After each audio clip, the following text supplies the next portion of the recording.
So hello guys, Vinod Verma this side. आज मैं आपके लिए फिर से दो स्टॉक लेके आया हूँ जो मेरे को रेंज ब्रेकआउट पे दिख रहे हैं, और जिस हिसाब से उनका ब्रेकआउट हो रहा है या उनका ब्रेकआउट होने का जो पैटर्न है वो मेरे को काफ़ी अच्छा नज़र आ रहा है। ये दोनों स्टॉक टेक्निकली और फंडामेंटली भी मेरे को ठीक लग रहे हैं। फंडामेंटली थोड़ी सी डेब्ट है कंपनी में, डेब्ट फ्री नहीं है, लेकिन अगर ऑल ओवर क्वार्टरली रिजल्ट के हिसाब से देखोगे तो कंपनी दोनों ही है जो ग्रो कर रही है। चलिए अपन पहला स्टॉक डिस्कस करते हैं, बायोकॉन लिमिटेड। बायोकॉन लिमिटेड के बारे में अगर बात करें तो इसका स्टॉक अभी 300 के रेंज के आसपास काम कर रहा है। इस रेंज के ऊपर इसने आज क्लोजिंग दी है। अगर आप इसकी रेंज की ब्रेकआउट की बात करोगे तो स्टॉक काफ़ी टाइम से ये कहाँ पे काम कर रहा था, 200 से लेकर 300 की रेंज में काम कर रहा था, लेकिन फ्राइडे के दिन स्टॉक ने 300 के ऊपर क्लोजिंग दिया है। अगर ये ब्रेकआउट सस्टेंसफुल होता है या सस्टेंस करता है, यहाँ पे बाइंग हैपनिंग होता है, तो आने वाले टाइम में स्टॉक अच्छे रिटर्न अपन को दे सकता है। तो आप इसे अपने रेडार पे रख सकते हो, अपनी वॉच लिस्ट में ऐड करके रखना और इसको अपनी तरफ से एनालिसिस करिएगा। अगर आपको अच्छा लगे तो ही आप बाय करना है या नहीं करना है ये डिसाइड करोगे। यहाँ पे मैं आपको कोई भी जो रिकमेंडेशन है जो प्रोवाइड नहीं करवा रहा।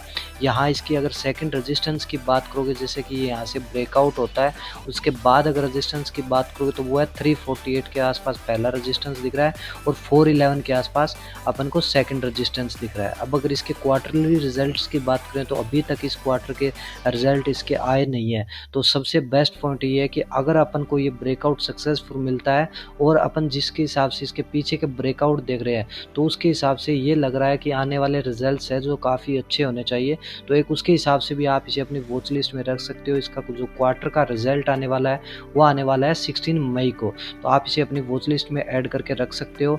जो मेरा यहाँ पे फर्स्ट टारगेट है वो रहेगा 348, और सेकंड टारगेट जो रहेगा 411 के आसपास रहेगा। चलिए अपन इसका थोड़ा सा फंडामेंटल डिस्कस कर लेते हैं कि फंडामेंटल जो स्टॉक है वो कैसे है। चलिए अपन इसको डिस्कस करते हैं। बायोकॉन लिमिटेड यहाँ पे आपको दिख रहा होगा। पहले इसकी अपन शेयर होल्डर्स की बात करते हैं कि इसके शेयर होल्डिंग कहाँ कहाँ पे है और कितना परसेंट रेशियो किसके पास है। चलिए अपन इसकी प्रमोटर होल्डिंग देखें तो 60% है, जो कि काफ़ी अच्छा है। और सबसे बड़ी बात है कि इसमें जो भी होल्डिंग्स है या जो भी शेयर होल्डर्स हैं उनका प्लेस्ड मार्जिन बिल्कुल भी नहीं है। ये सबसे बेस्ट होता है। कभी कभी क्या होता है कि इन स्टॉकों में प्रमोटर होल्डिंग तो दिख जाता है, लेकिन उनका क्या है 100% मार्जिन में से 80% मार्जिन है जो प्लेस्ड होता है। तो इसमें प्रमोटर होल्डिंग 60% है, जो कि सब की सब है जो प्रमोटर्स है। यहाँ पे कोई भी प्लेस्ड मार्जिन नहीं है। डीआईज के बाद देखोगे, डीआईज के पास देखोगे तो 13.68 है। अगर एफआई के पास देखोगे तो 5.63% है। तो ये सब अच्छी बात है, ये सब सारे के सारे गुड है। तो आप इसे अपने रेडार पे रख सकते हो इसके पर्पज से ही। चलिए अपन इसकी स्ट्रेंथ देखें या इसकी लिमिटेशन देखें, उन पे डिस्कस करते हैं। तो अपन इसकी स्ट्रेंथ की अगर बात करें तो इसकी स्ट्रेंथ में बात करेंगे, company has good profit growth of 86.90%। तो कंपनी क्या है कि प्रॉफिट जो ग्रोथ है ऑल ओवर कंपनी की लास्ट 3 साल में वो काफ़ी अच्छी है। कंपनी का इंटरेस्ट एवरेज काफ़ी अच्छा है। अगर कंपनी की पीजी रेशियो देखोगे वो भी अच्छा है।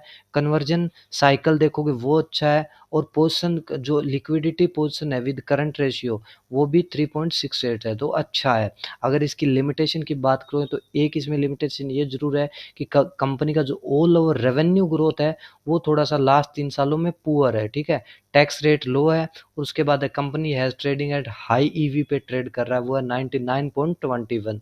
चलिए अपन दूसरे स्टॉक पे बात करते हैं। दूसरा स्टॉक है अपना लॉरेंस लैब। लॉरेंस लैब भी मेरे को काफ़ी अच्छा दिख रहा है। लॉरेंस लैब यहाँ जिस हिसाब से ब्रेकआउट हो रहा है इस हिसाब से ब्रेकआउट देखने को बहुत कम मिलता है। भले ही ये मंथली टाइम फ्रेम है, आप इसे छोटे टाइम फ्रेम में भी देख सकते हो।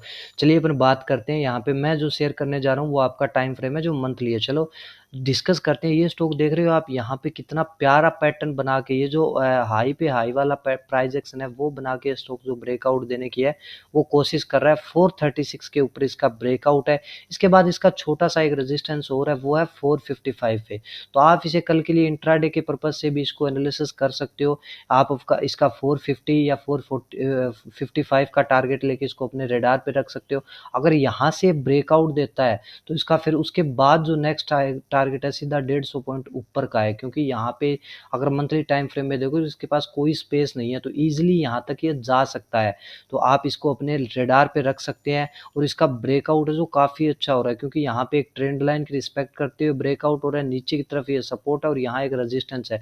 जो इस तरह के ब्रेकआउट होते हैं ना वो ज़्यादातर सक्सेसफुल होते हैं। जिस हिसाब से ये जो ब्रेकआउट हो रहा है वो जो ब्रेकआउट होने का तरीका है वो ज़्यादातर सक्सेसफुल होता है, तो आप इसको अपने रेडार पे रख सकते हो। चलिए इसकी अगर क्वार्टरली रिजल्ट्स की बात करें तो इस साल के इसके क्वार्टर के रिजल्ट्स हैं जो काफ़ी अच्छे आए हैं। तो आप इसके क्वार्टर रिजल्ट्स दे सकते हो। प्रॉफिट इंक्रीज बाय 4.26% है। ये जो रिजल्ट है इसके पिछले साल से कम आए हैं, जो है 26.50% है, जो कम 58% है, जो कम आए हैं। लेकिन अगर ऑल ओवर देखोगे तो कंपनी का रेवेन्यू है जो ग्रो हुआ है, ऑल ओवर क्वार्टर के रिजल्ट्स अच्छे आए हैं। जो प्रॉफिट इंक्रीज है वो हुआ 226.75, तो क्वार्टरली रिजल्ट्स काफ़ी अच्छे हैं। और कंपनी के अगर फंडामेंटल की इसकी बात करें तो फंडामेंटल भी इसके शानदार है। चलिए अपन इसका फंडामेंटल देख लेते हैं, आपकी थोड़ा सा आपको क्लियरिटी हो जाए। चलिए अपन देखते हैं इसका फंडामेंटल लोरेस लैब। तो इसकी फंडामेंटल पे शेयर होल्डर्स और वही अपन देखते हैं कि इसकी स्ट्रेंथ वगैरह क्या है। तो अपन इसकी शेयर होल्डर्स की अगर बात करें तो शेयर होल्डर्स में प्रमोटर होल्डिंग कम है। आप मान सकते हो 27.9% है, तो प्रमोटर होल्डिंग कम है लेकिन प्लेस्ड नहीं है। तो ये अगर आप कम मानोगे तो सबसे बड़ी बात है इसमें फाइज की एंट्री 25% है, जो कि काफ़ी अच्छी है।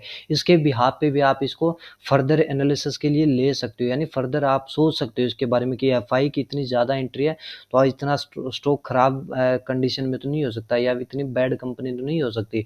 डीआईज की एंट्री देखोगे तो 11.77% है, तो ये दोनों भी काफ़ी अच्छा है। अगर नीचे इसकी स्ट्रेंथ बात करें तो कंपनी में स्ट्रेंथ तो स्ट्रेंथ ही है, लिमिटेशन कुछ है ही नहीं। Company has been maintaining healthy ROE of 29%। Company has been maintaining health ROCE of 28.13%. Company has healthy interest coverage. Company has efficient cash conversion cycle of 86.44. The company has been maintaining an effective average operating margin of 24.15%। Limitation अगर बात देखो तो EV company का जो 30.06 है। तो आप दोनों कंपनी अपने रेडार में रख सकते हो, दोनों स्टॉक अपनी वॉच लिस्ट में ऐड करके रख सकते हो और अपनी तरफ से इसको एनालिसिस करना, आने वाले टाइम में आपको अच्छे रिटर्न दे सकते हैं। ओके फ्रेंड्स, अगर वीडियो अच्छा लगा तो आप इसको लाइक करिएगा, कमेंट करिएगा, अपना व्यू है जो कमेंट्स में बताइएगा। अगर आपको और कुछ ज़्यादा इन कंपनियों के बारे में डिटेल्स में जानना हो तो आप मुझे टेलीग्राम पे फॉलो कर सकते हो या व्हाट्सएप पे मुझे मैसेज कर सकते हो। Okay, thank you.